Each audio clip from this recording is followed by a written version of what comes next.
Hi there, my name is Robert Davidson, and today I'm going to be looking at SoundCloud from a user experience perspective. I'm going to be looking at the history of the site, the experience of using the site from both a creator and general consumer's point of view, and the pros and cons of these experiences. After that, I'll go through the process of uploading a song to SoundCloud to see what works and what doesn't in that process.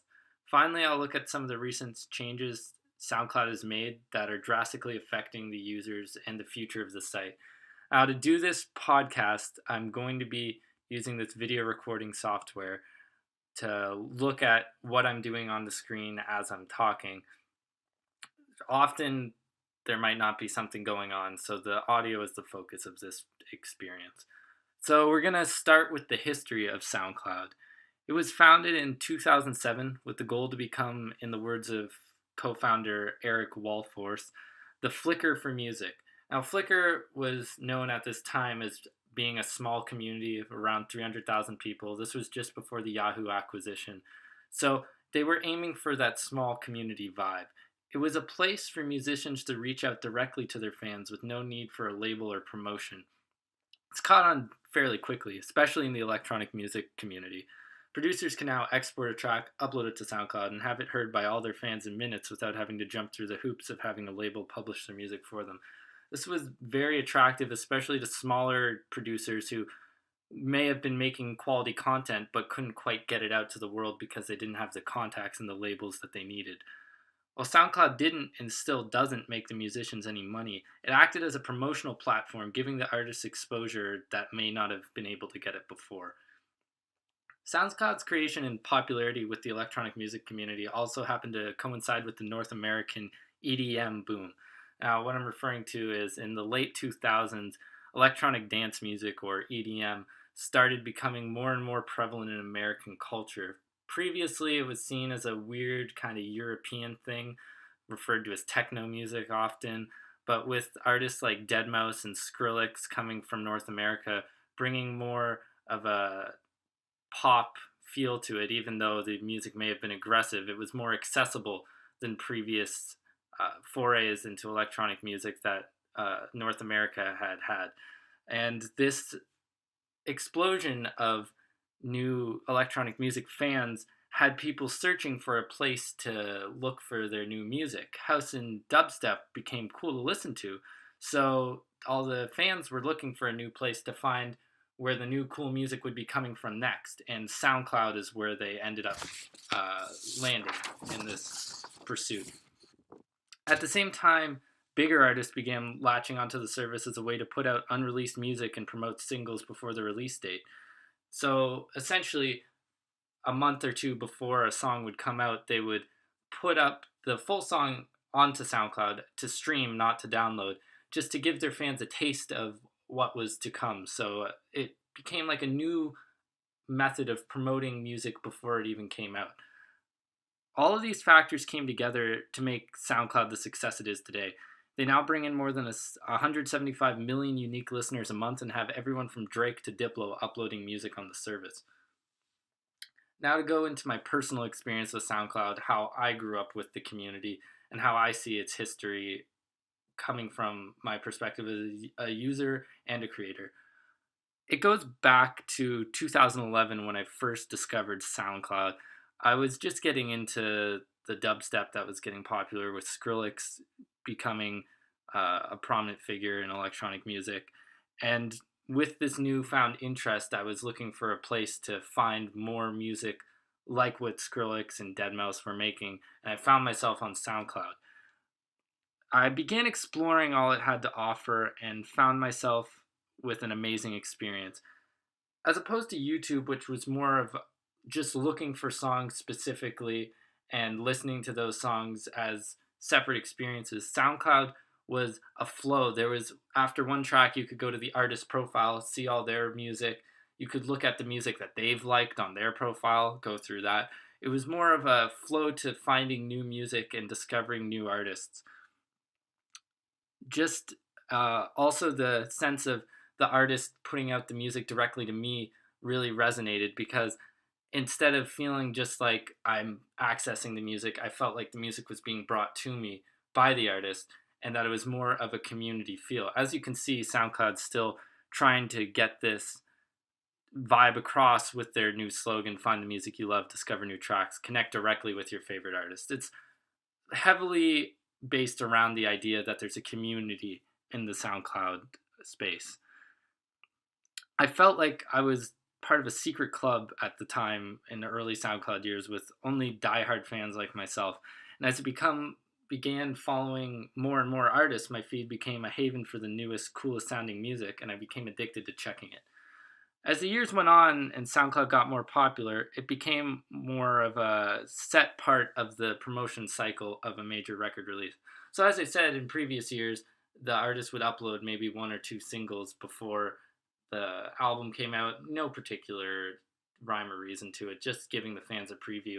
Now it functions more of a set part of the release cycle of any major electronic release. So, about a month before a song will come out, there will be a teaser, maybe a 1 minute preview of the main chorus melody of the song, get the fans hyped. A week before, they'll generally release one or two singles, and then generally 2 or 3 days before the street release date of an album, the whole thing will be put up on SoundCloud for streaming to, I guess, for the fans to hear it ahead of time and to feel like they're getting this special experience, but also to have people who may not buy the album in the first place listen to it and maybe consider buying it when it actually comes out. It gives the awareness that the album's worth listening to before its street date. So the sales might be higher when it actually comes out since there's more awareness of the music that's on the album.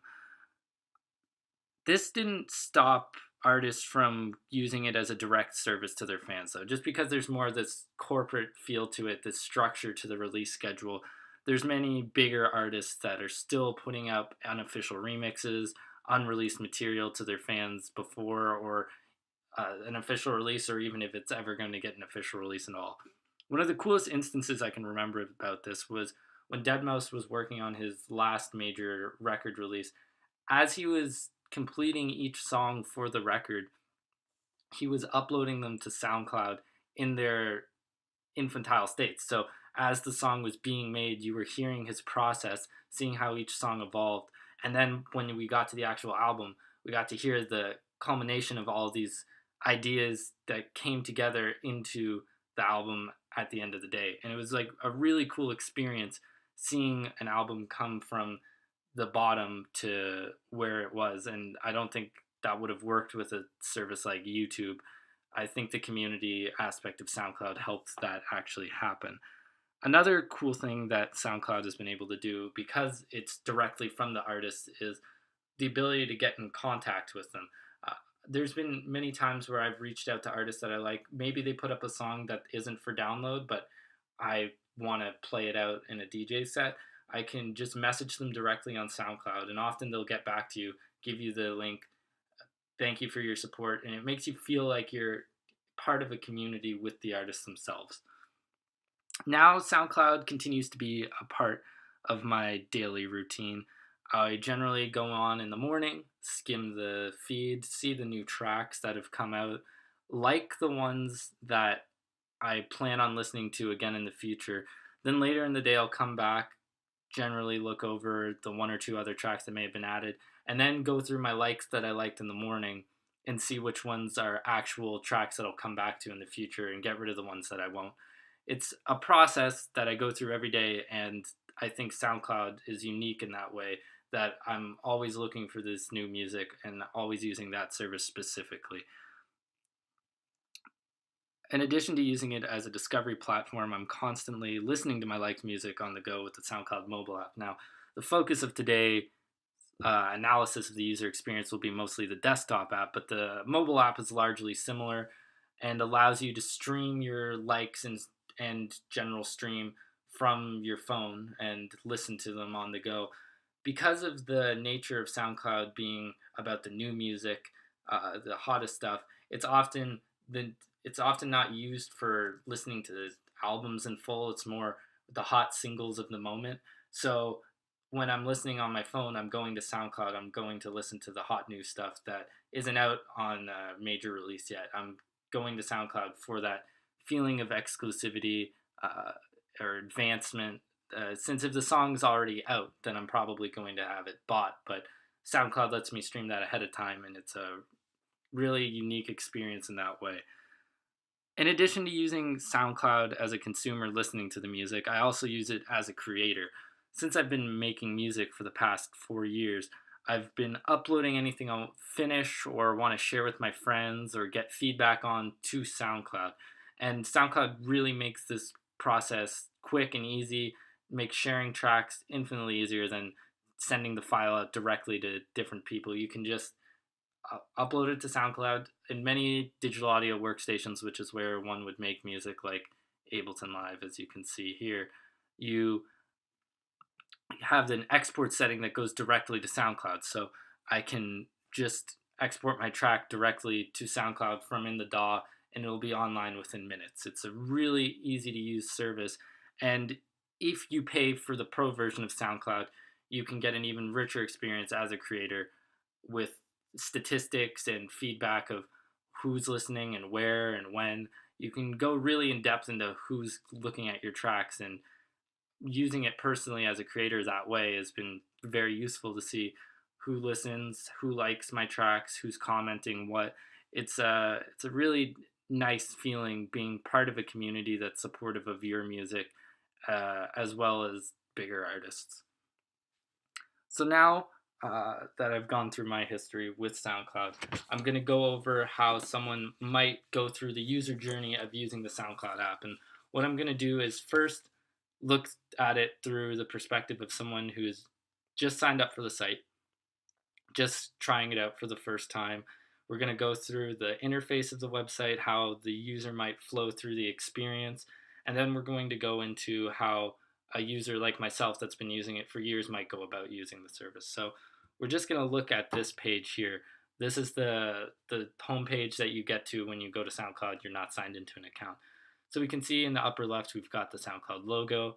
We've got the sign in and create an account.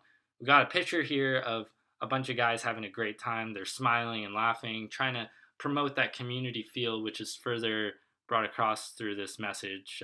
Find the music you love, discover new tracks, connect directly with your favorite artist. Then there's a search bar, so someone without signing in, you can still search for music. So I want to look up Beyonce here. Beyonce's music will come up, but I can't like or repost or do any of these features that we'll get into later without having an account. And also beside the search bar is the upload your own button, featured pretty prominently. So from the get-go, SoundCloud is encouraging artists themselves to upload their own music. And then as we scroll down, we can listen to what's trending in the community right now. A lot of rap music is generally here. It's the most popular music that's on SoundCloud as a service, even though it's not directly, it's the most listened to music on SoundCloud, but it isn't exactly what SoundCloud is known for. It's more known for electronic music, in my opinion. And often the rap music that's uploaded isn't uploaded by the artists themselves, so it takes away from that community feel. The community seems to be centered around the electronic music scene. As we keep scrolling, we see download links for the mobile app, encouraging to use the SoundCloud on the go as well. Another advertisement to use SoundCloud as a creator. And then at the bottom, once again, asking us to create an account or sign in. So I have an account here that I'm going to use to showcase using the website as a new user. So we're just going to sign in here.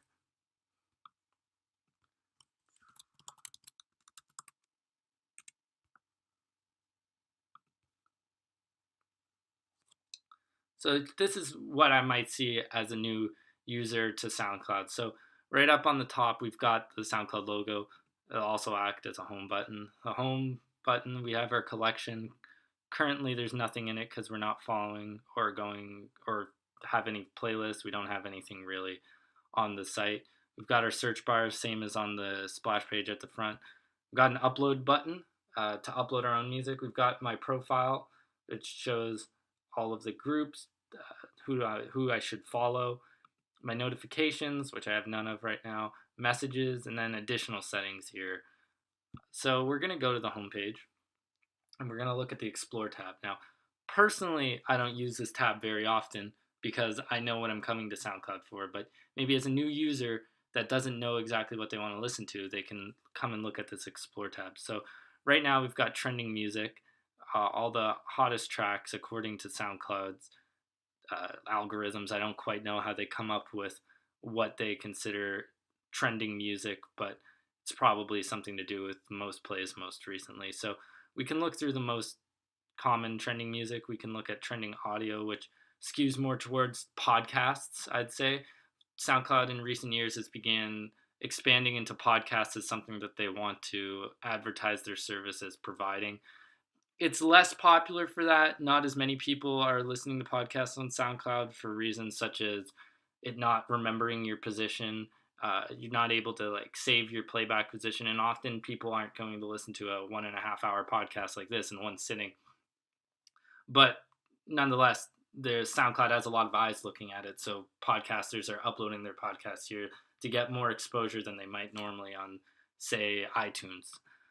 Then, as we go into looking at the different music tags, you can see that there's a variety of different music here, but there's a lot of different subgenres of electronic music: dance and EDM, deep house, disco, drum and bass, dubstep, electronic, house, techno, trance, trap, trip hop, all these different specific subgenres that might not show up on other websites, but because of SoundCloud's roots in the electronic music scene, they happen to showcase this a little more prevalently.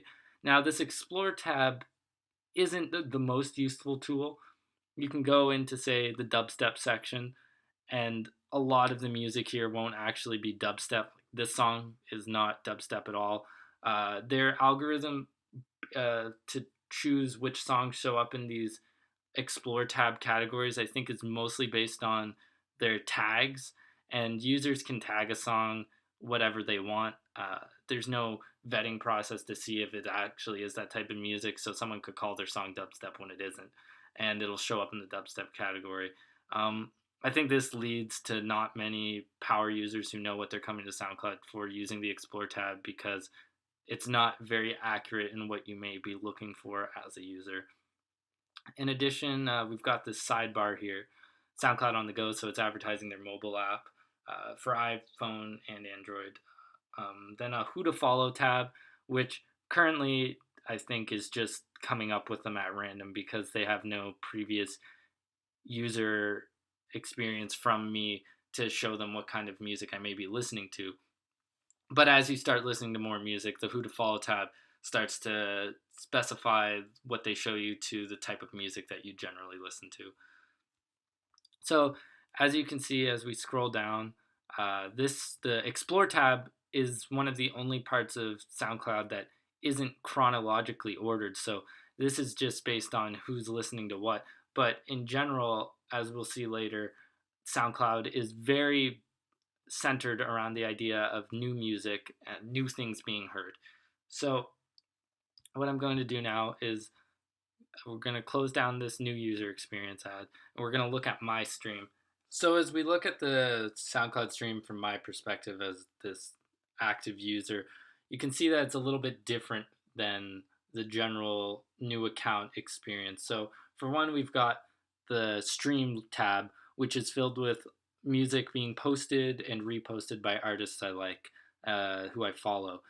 And all of this is ordered in chronological order, so in who put out what when, so just most recent to least recent.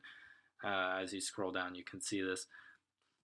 Each track has a bunch of options that you can do with it. If I, for instance, try to play a track here, it pops out that there's this timeline of comments. You can write a comment on the timeline. It pops up where you leave the comment to. So if you want to comment on a specific aspect of a song, you can do that. You can like a song. You can repost a song to your followers so they can see it. Add it to one of your playlists. Share it on other social media. And this song specifically, as a creator, you can add a download tab. So you can either make it downloadable directly from the SoundCloud service, which will look a bit different. I can't see any right now, but often they'll do it through these external services so they can make you follow their SoundCloud account as a payment in a way for your free download. So if you want to download the music, you follow their account and you repost the song. It's a common thing now with uh, any creator uploading their music to SoundCloud for free. So as we can see, when streaming a song on SoundCloud, you get this waveform here. And that's one of the most unique features, I think, of the SoundCloud player. You can see it analyzes the audio file and produces an image representing the probably root RMS levels, which is the root mean square, so the average audio level over time at each point. So often, as a heavy user, what I'll do is look at a song, scroll through to where I might think, for instance, the drop is, and if I'm looking for new music and I don't have time to listen through hundreds of songs, I'll just skip to the drop, the chorus, the most important part of the song, to see if that's good, and then if that's good, I'll scroll back. So having this timeline makes it a lot easier, so you can see where the dip in energy level might be before a build up, and you can just skip to there instead of having to listen through the whole introduction that you don't really care about. So my from here, I would probably never touch the explore tab because of its poor genre tagging and organization. Where I would most likely go next is to look at my likes. Now, I have a lot of likes on SoundCloud because it's the most used feature for me other than just going through my stream. So when I find a song that I like, it goes into this likes tab, which is you can shuffle and it will pick from your 4 years of SoundCloud experience. So it'll go through all of my songs that I've ever liked, or I can just scroll through and it'll be in order of most recent to least recent. Now, this leads me to one of the pitfalls of SoundCloud where if I want to find an older track that I've liked, there's no easy way to organize it by, say, artist name or release date. You can either search for the song directly in the search bar if you remember its name, or scroll down for long time, often minutes at a time, until you find that one specific track. So SoundCloud is really only useful as a casual listening service if you're listening to either a song that you know by heart that you can search for or that you have recently liked. So it's that whole idea of it being new music, what the new cool stuff. That's SoundCloud's MO, and they put this forward through the way they organize their site. Now, from here, we have my following tab, so I can look at all the artists that I'm following. Also, not organized in any sort of logical manner, not even alphabetically. I think it might be based on how recently you followed them, but even then, I there's some discrepancies with that, and it's not exact. SoundCloud's organization on this part is pretty flawed. I can go to my followers tab to look at who's following me, look at recent comments, excuse the language, uh, and the groups that I'm in. Now, I'll get into groups later, so we're going to go back to the home screen for a second to look at the rest of what a general user's experience may be. So we have this who to follow tab here. Now, this is often disregarded by me and, in my experience, other users that I've talked to, because SoundCloud doesn't really know what kind of music you're listening to. It can make a good guess based on the genre tags, but as I said, those are made by users. Often they will tag a song with a whole bunch of different genres to show up in as many feeds as possible, and this will often lead to it not being representative of the type of music that it actually is, and then SoundCloud doesn't know what kind of music you actually listen to, and you get this who to follow tab with guys that you would never want to listen to because it's not the kind of music that you personally like. Now, uh, as a as we go through this, we can see that since I'm a creator as well, in addition to the upload button, there's a GoPro button that I'll get into later. And under my tab, we have my profile, my likes, my playlists, my following, and my groups. Now, groups is a weird feature with SoundCloud. Very low use by most people. There's no real good way to look at the groups page for SoundCloud unless you go directly to the URL. If you go to soundcloud.com/groups, it will bring you to this is one of SoundCloud's earlier designs. So this is groups is kind of a legacy feature to keep these communities alive, but essentially it's you subscribe to the group and then people can post directly to the group or repost directly to the group.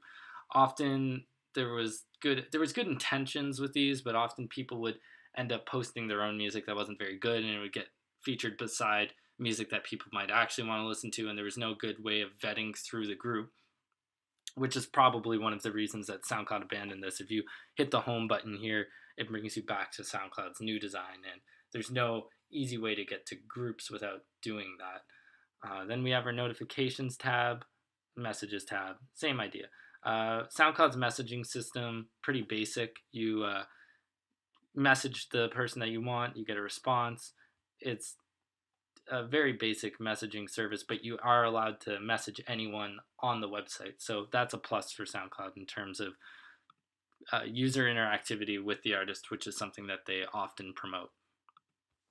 Now, to look at some of the other features that SoundCloud has and offers to creators, we're going to look at this here on the side. So on the other unsigned in or unused account, we have this ad for SoundCloud on the go, but as a creator, I get my statistics displayed on the side. So you are able to see how many plays you've had in the last 24 hours, how many plays you've had in the past 7 days, and your total plays overall.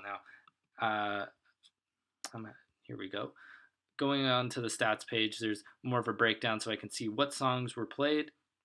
And as a creator, this is an important part of my user experience because I want to know who's playing what songs are getting likes, which aren't, which are getting comments. I'm not getting a whole lot of anything right now. I haven't really uploaded anything in a while, but when you are uploading a track, it's nice to see the tracking of how it's doing, especially for bigger producers where it's important to see what works, what doesn't, and what the fans are actually liking. Now, these bigger producers might want to look into SoundCloud's Pro plan. Now, this is where SoundCloud makes most of its money right now, or at least in the past. It's starting to expand into more territories of cash flow. We'll get into that later. But their main source of income for the past few years has been SoundCloud Pro accounts. Now, if we look at this, SoundCloud's Pro account is $55 a year for the normal Pro. For the Unlimited Pro, we got $145 a year. Essentially lets you expand your upload time. The average user without any Pro account status gets 2 hours of audio that they get to upload, which is plenty for a musician, but say for a podcaster, that's only one episode. And it gives you more in-depth stats. So on the stats page, I'd be able to see what websites, apps, RSS feeds are being accessed from the most, the top countries and cities, and specific users that might be playing my track. Now, this is important for the SoundCloud creator. And actually, like as I was getting ready to record this podcast, an ad popped up here for this new app. Literally came out minutes ago, called SoundCloud Pulse, which is specifically designed towards the creators being able to access these stats on the go. So this aspect of the SoundCloud experience is really important for the creator and the user. Now that we've gone through the general flow of how I might look at going about using SoundCloud, scroll through my feed, look at my likes, etc., I'm going to go through the process of uploading a track to SoundCloud and looking at how that works. So if we want to go to upload a song, we can choose a file to upload or start a new recording. Now, this is where it gets a bit weird. Now, if I hit start a new recording, it brings me to, again, SoundCloud's older interface. This is another legacy feature that used to be a core part of the SoundCloud experience. When you were on the app, right beside the listen tab would be the record tab. The idea was that you could record your surroundings and get samples from the general world, maybe record an audio clip and publish it. This isn't used very often because SoundCloud's gravitated more towards professional music being uploaded to the service. So recording hasn't been used as much, but essentially you would just hit this record button and upload the audio. We're not going to be doing that today. We're going to look at the general musician's experience. So we'd choose a file to upload. Let's just say I've got this audio file that I made earlier today for the purpose of uploading it. School music production, completed projects, and we've got electrohouse.aif. So SoundCloud's going to see all this, all the tags. I'm going to hit open, and essentially this is a short song, so it was quick, but for a longer track it might take a longer time. So it processes and then it uploads, lets me title the track. So let's call this Electro House Demo. We have to add a tag, and based on the title it creates the URL for the track intelligently. It's pretty good. You can change the URL yourself if you want to, but it's often best just to let SoundCloud do it themselves. You can add tags. You have to add at least one tag, so we'll say hashtag Electro House, and then describe your track so I can see. I can let my fans know what what I was thinking when I was making the track, or a link to purchase, something along those lines. You see these descriptions when you click on a track and open it in a full view. So let's just say a demo I made for my UX project. Then I get the option of uploading it private or public. Private will only let me see the track, and I can make it public at any point once if it's uploaded at private. We're going to upload it private for now. But if it's public, you can share it directly to your social media, and it will embed a SoundCloud link. Looking at this, when we are uploading a song, we are making sure that I have the copyright. Previously, SoundCloud would make you choose your copyright status, so Creative Commons, all that. But I think they realized that artists often don't understand those, and they might be claiming copyright for a song that they might not own. So now it just assumes that it's original content, and if it's not, they'll take it down. So we're going to hit save. At least one tag is required. To hit enter, save. And now I can go to my track, and if there's no image, it'll show your profile picture. But the way it works is you get this image, you get a background image for the track if you choose to upload one, and then we see this track is private, demo I made for my UX project, the tags, and the comments and statistics would appear here. From here you can go and edit the track. You can, if I say forgot to add another tag, I could do that. We can look at the metadata, add a buy link, add a record label, release date. Here's the Creative Commons. It's hidden now. More, it used to be under basic info, so I can choose my my license. It just assumes that it's mine, non-commercial use, and then permissions. So I can enable downloads. If I enable downloads, you can download it directly from the SoundCloud service in its original quality, which is important because SoundCloud streams at 128 kilobits per second, which is half the quality essentially of an MP3 file. So when you enable downloads, it lets you download the track in its full quality. So I uploaded the track as an AIFF file, which is a lossless format, and it would be downloaded as a lossless format to the user. So if we X this out now, notification, new follow, that's the general process of uploading a track. It's pretty easy. There's not too many pain points with it. It's honestly a nice process, and one of the better parts of SoundCloud's experience, getting a track from my computer to the internet in a matter of seconds, and then I could go ahead and share this link with whoever I please. Now that we've looked at the uploading process, the pros and cons, it's mostly pros for the upload process. I'm going to talk about all the features in general. and talk about what works with SoundCloud right now as a general overview and what doesn't. So to do so, we're going to talk about what features I use the most, what's good about them, what's bad about them, and then what I use occasionally, then what I use hardly ever. So the most, it's the stream. Good thing about it is it shows me the newest music as soon as I want it. I can scroll through it as much as I want. It's easy to find all the new music. The cons might be that there's no way to look at, say, what date it was uploaded. So a way to improve this might be is if SoundCloud along the side or at the top let you search by date or sort by popularity, sort by other things other than just the new music, which is new music is great, but it'd be nice to be able to look at, okay, I didn't use SoundCloud on October 25th. Let's go see what was uploaded on October 25th. That would be a way to improve the stream process. We have my likes bar.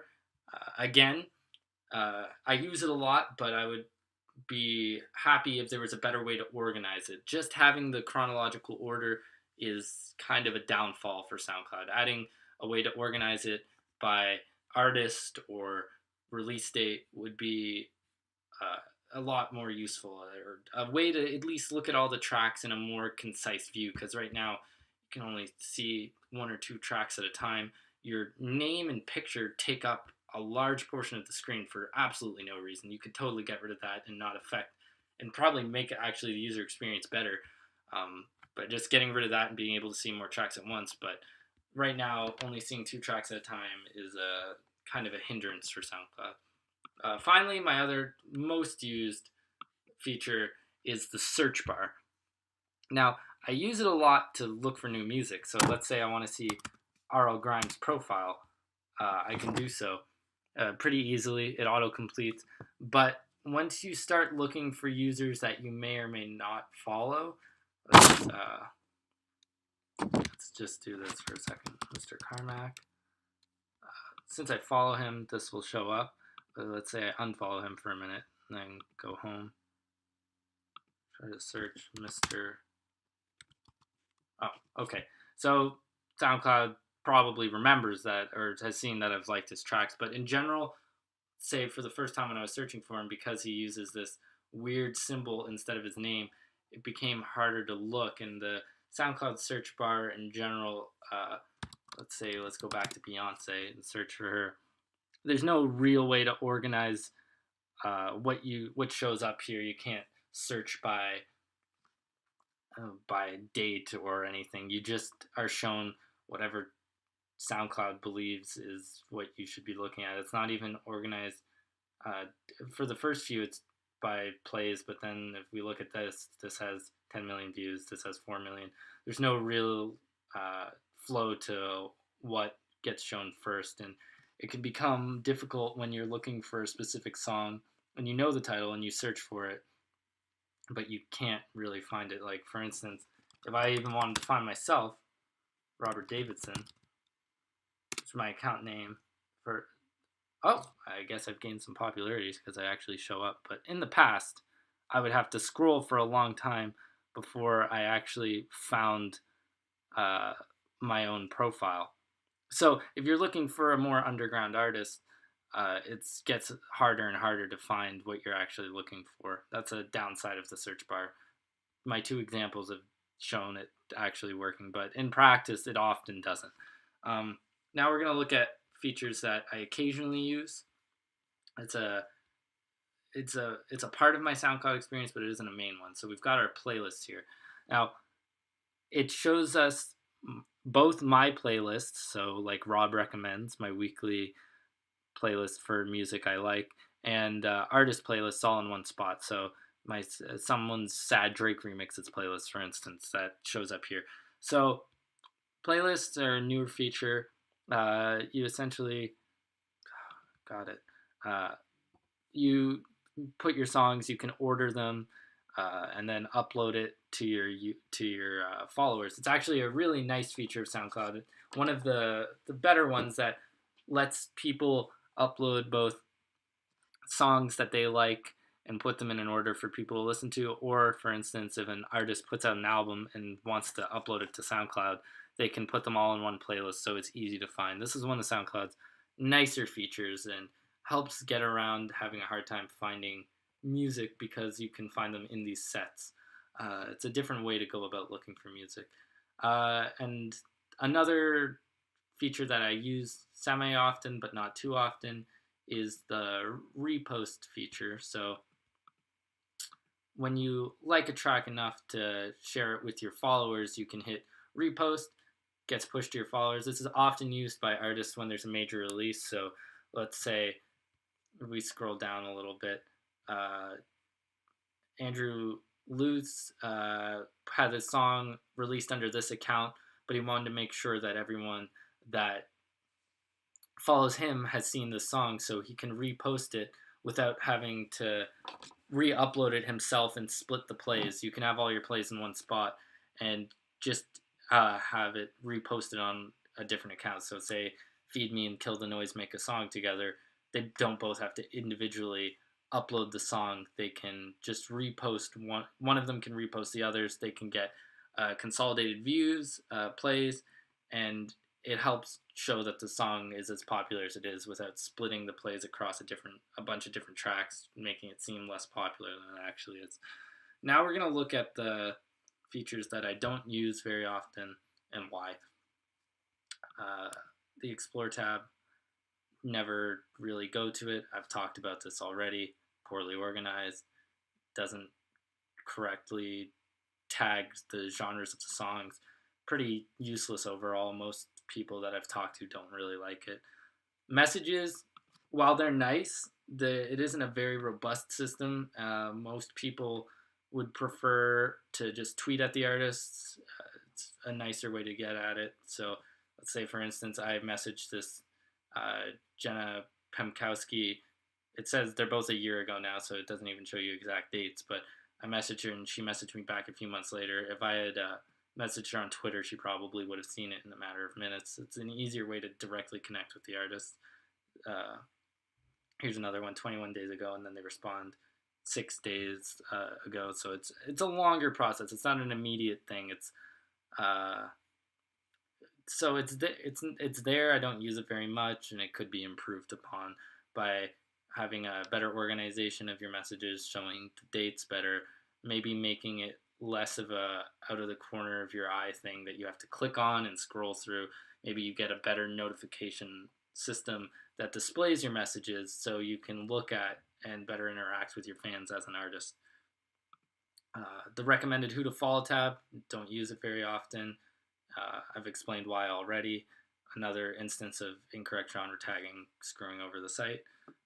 Groups, the legacy feature that I looked at earlier, I don't use very often at all. I don't think many users use it. It's probably going to be phased out if there's another iteration of the SoundCloud UI. They're just keeping it now to keep the users who still use it happy, but SoundCloud's quickly moving away from it, so I don't expect it to be around much longer. I don't think they need to improve on anything. They should just get rid of it. Tags, I don't like to use many tags on my songs. I'm not the only one that thinks that tags are kind of pointless. Deadmau5, for instance, tags all of his songs with just nonsensical words that don't really have a genre. Doesn't help organize them just because everyone knows that these that uses the site actively that these tags don't really help much with finding the songs. So the tag system could be improved. It could have a little bit more discrepancy when seeing what you want to tag your song. Maybe instead of being able to tag it whatever you want, you choose from a list of genres what you think this song is, and users themselves could pick what they think this song is, and then it would tag it appropriately instead of me being able to type whatever word I want. In this instance, I hit Electro House and it would bring me to the Electro House tab, but often if someone tags their song, say Love Step, that's not a real genre, it'll just bring them to that one song. It doesn't really help with the discovery feature. So having a more set in stone method of tagging songs would be very useful. And just when you click on a song, there's the related tracks. They're often not very related. This is a dubstep song. This is Big Room Festival House. They're not that close. They probably share similar tags. Maybe EP, for instance, which is just extended play, or electronic or bass. These are very general terms that'll make it show up in more feeds, but it doesn't correctly identify. So, from looking at all of these different features, what works and what doesn't, I think the general takeaway is that SoundCloud should implement a better way to organize your stream and likes, other than just chronologically, and they should implement a better tagging system so you can have an easier time finding songs in the styles that you want to hear. Now, I'm going to go away from the specific user experience of using the site and more of the general community and how recent changes that SoundCloud are making are affecting the community that they've built over these years and that they claim to represent with their slogans: get directed, connect with your artists, all that. Now, recently, SoundCloud's updated its copyright claim policy. It's been in contact with major labels.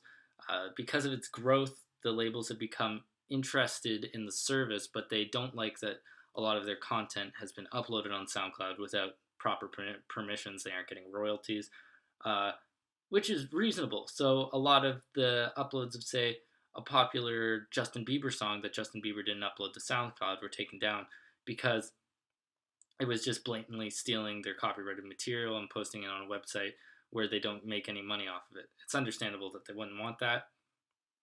So what they've done is started taking down those tracks. But in addition to taking down original songs, they've started taking down remixes of and flips and all this of popular songs too. Now this is an issue because in the electronic music community, remixes are at its core. When there's any major track that comes out, uh, tens of tens of popular artists will put their own spin on it. Every time there's a single, there'll be a remix EP. Just you take any song and you can put your own spin on it. You bring your own style to it, and it helps extend the life of these popular songs, uh, including mainstream songs. So let's say the new Justin Bieber songs like "Sorry," and "What Do You Mean?" They've they piqued interest in the electronic community. They had good production, so people wanted to go and remix it like they would with electronic songs. They posted their remixes to SoundCloud, and their copyright system took them down, even though they aren't the original track. So the label isn't making money off of it in the first place. They're uploading it for free, and they aren't making any money off of it themselves, so they're not making money off the copyrighted material. It's not hurting anyone. If anything, it's promoting the tracks, and yet SoundCloud is taking down these songs and striking down users' accounts for doing it. This has caused a lot of animosity towards SoundCloud as a service within the community, and producers have voiced their concerns. One of the most prominent of these was producer Lido, who's if you just search his name, you can see he's a pretty popular user. He gets millions of plays on all his tracks. Uh, he's a prominent SoundCloud user. He's been using SoundCloud for a while, and he was known for doing a lot of remixes and flips of popular songs that he wants to take his own spin on and upload it to SoundCloud. Maybe put it out for free download. Maybe not. It's more or less up to him. But these songs have been taken down by major labels because they find that it's infringing on their copyright, even though at the end of the day, it's not exactly affecting the sales of their records. If anything, it's probably boosting it by boosting the awareness through such a popular artist. He voiced his concerns recently in the form of a song. I'm not going to play the track, but specifically citing that he's going to leave SoundCloud as a service. He's not going to. After uploading the track, he was saying that he's not uploading any new music until his album next year now. This is an active user who used to put out a remix every couple weeks, pulling away from the service because it has alienated him, taking down his stuff. He just wants to share his music to the world, and these major labels are taking it down. And it's not just uncommissioned remixes. There's a lot of official remixes for these for labels that they're taking down without even looking at the credibility behind it. So these labels will commission a remix from these people. They'll ask Lido to remix their song, uh, release it on iTunes, official release, and then they'll take it down on SoundCloud. He'll lose this exposure, and it's just alienating the artist. This has led not just Lido, a lot of other major artists to complain about SoundCloud and talks of leaving the service completely in the future, it moving to a different service that offers a similar features. But unfortunately, right now, SoundCloud is about the only platform that does what it does at the level that it does. So you can't really upload your track to any other site and get the kind of exposure that you would on SoundCloud. Maybe YouTube, but then again, you lose the community feature, the artist involvement, and these are all important to these artists. Now, this begs the question whether SoundCloud is jeopardizing the experience of their most loyal users, who are the people paying. As you can see from this, his pro account, they're paying for their service and they're getting taken down, and they're talking about leaving SoundCloud as a platform now. This isn't very good from a user experience perspective, having your music taken down even though it's not violating any copyright laws. And if SoundCloud doesn't fix what they're doing right now, they're going to lose a lot of their major players, which is what has brung all of the majority of their listeners to the service. Most people aren't listening to the underground artists. They're coming for these big tracks. They're coming for Lido. They're coming for Diplo. They're coming for Arl Grime. And all these people are getting their songs taken down, and they probably won't stand for it much longer. If a rival service comes up that offers what SoundCloud does, I expect a lot of migration will be had to it instead of SoundCloud because of its strict copyright policies. Now, if they want to improve this, they're going to have to create a better dialogue between them and the artist and explain why they're taking their tracks down, what they can do to keep them up. All this would help improve the experience, but right now SoundCloud is just acting, instead of as part of the community, they're acting as a corporation that doesn't really care about its users, which is completely contradictory to their message of being a tight-knit community. Another things that SoundCloud have been adding lately that are kind of pissing off a lot of users, pardon my French, they're pushing ads, as many services do, advertising songs, getting posted to the feed. You'll see like a Macklemore track every once in a while. They pay to get their tracks posted to your feed, and then you see them. This is okay, but once again, many people are thinking that this is a sign of the beginning of the end of SoundCloud, of it becoming this just corporate shill of what it used to be, just trying to make its money, which is understandable. Services need to make money, but they're doing it in ways that are alienating its community. There's also been talks of SoundCloud introducing a subscription service other than its current pro plan for users, which would entail something along the lines of maybe Spotify, where you pay to not have advertisements. I think if they implement this feature, it's going to alienate most of their user base. People will not pay to stream music that they can't download in lower quality. It's just not going to happen. If SoundCloud thinks that this is the best way to monetize, they're probably wrong. They're going to be destroying the user experience that they've built over these years of artists who don't want to have this pay gate to their music. There would be one now. It would take away from a lot of what SoundCloud is based upon, and I think overall would be a very naive choice for them as a company. Now, overall, we've looked at different aspects of SoundCloud as a service, where it's going with its new decisions made, how one might use the website, all aspects of it. So I'm just going to have some final thoughts here on SoundCloud. It's currently, despite its issues, the best way to stream new music that you want to hear. I use it every day for this purpose. There's no better service to do this. You can find new releases on things like Spotify, but you won't hear the unreleased music, the stuff that's coming out in a few weeks. Sometimes it'll come out on YouTube, but this isn't very frequent.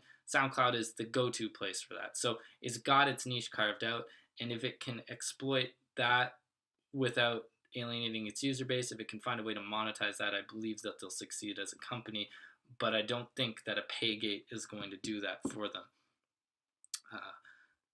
Overall, the user experience, the task flow going between different aspects of the site is fairly smooth. I think this could be improved by getting rid of the legacy features that we've talked about and improving the organization and tagging of tracks. Overall, SoundCloud as a service, I'd recommend using it if you are interested in listening to new music. It's the best way to go about doing so. And yeah, that's more or less the content of this podcast. I'm just going to briefly talk about what went into making it. I'm, as I've said, a heavy SoundCloud user. It's something that I'm very passionate about, and I felt like talking about how one might go about using it, the different features of the site, and the decisions being made by the company right now are all relevant things that I was interested in looking at. So I researched the website. I looked in depth at how each feature is used, what I think is useless on the site, what I think is useful. I just looked at the website in a way that I normally wouldn't, from more of an analytical point of view, and I looked a bit at the history and the future plans that SoundCloud has as a service. All this came together. I decided that the podcast would be the best way to display this because you're seeing me use the site. It's not just screen captures. It's not just descriptions. It's an actual user using the site how you might on a day-to-day basis. I think this was the best way to accurately show the general SoundCloud user's experience. Now, that's all I really have for today. Thank you for listening, and I hope you've learned something about the service that is SoundCloud.